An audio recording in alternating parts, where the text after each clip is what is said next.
Stoicism, an ancient philosophy of self-discipline, wisdom, and treating all humans with dignity. Now imagine taking these noble ideas and twisting them to justify wealth, obsession, misogyny, and toxic masculinity. That's exactly what Andrew Tate, one of the internet's most controversial figures, has done. Today, we're diving into what actual Stoic philosophers would say about Tate's interpretation of their teachings. And trust me, they wouldn't be impressed. If you have been anywhere near social media in the past year, you've probably heard of Andrew Tate, former kickboxer, self proclaimed billionaire, and social media sensation who got banned from most platforms for his extreme views. Tate frequently referenced Stoic philosophy to justify his worldview, claiming his lifestyle embodies Stoic principles. But here is where it gets interesting and why this matters to all of us. Before we dive deep, let's do a 30-second Stoic crash course. Picture it like this. If modern self-help is about changing your life through external success, Stoicism is about finding peace by mastering your internal world. Keep this in mind as we continue.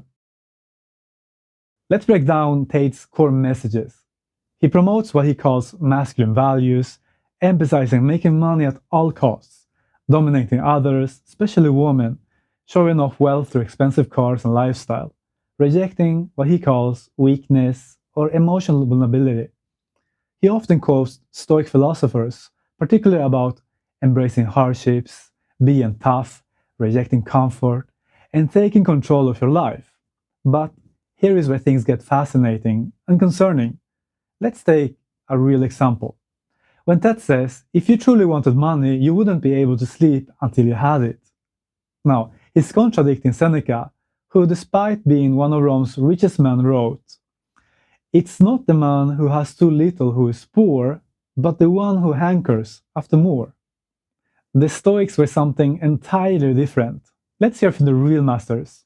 Marcus Aurelius, literally a Roman emperor, wrote, "Waste no more time arguing about what a good man should be one."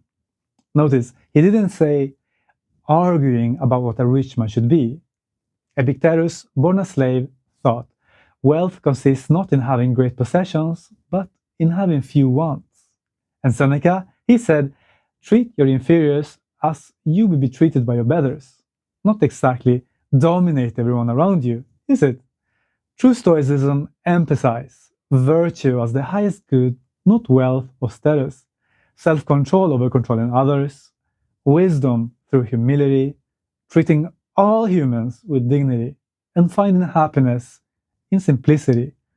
Imagine if Marcus Aurelius, the Emperor of Rome, saw someone bragging about the Bugatti on social media. The man who wrote, "The only wealth which you will keep forever is the wealth you have given away," would probably find it interesting. So where does Tate go wrong? Let's compare. On wealth, Tate, show off your Bugatti. Stoics, material possessions are meaningless compared to character. On power, Tate, dominate others. Stoics, master yourself. On masculinity, Tate, never show weakness. Marcus Aurelius, the best revenge is to be unlike him who performed the injury. On treatment of others, Tate, hierarchical dominance. Stoics, universal human dignity. It's like he's reading Stoic philosophy through a funhouse mirror, getting a completely distorted view of these profound teachings. But here's what's truly fascinating and concerning. This misinterpretation of Stoicism isn't just a philosophical debate, it has real consequences for the millions of young people looking for guidance in today's challenging world. Let's look at three specific examples. First, take the Stoic principle of voluntary hardship. The ancient Stoics would occasionally practice living with less, sleeping on the floor, or fasting, to remind themselves that external comforts aren't necessary for happiness. Tate twists this into glorifying struggle itself, promoting a toxic hustle culture that often leads to burnout and damaged relationships. Second, consider the Stoic idea of emotional resilience. When Epictetus talks about handling adversity, he's teaching us to respond to challenges with reason and dignity. But in Tate's interpretation, this becomes real men don't show emotions, a dangerous message that contributed to the mental health crisis among young men. Third, and perhaps the most importantly, let's examine the Stoic view of success.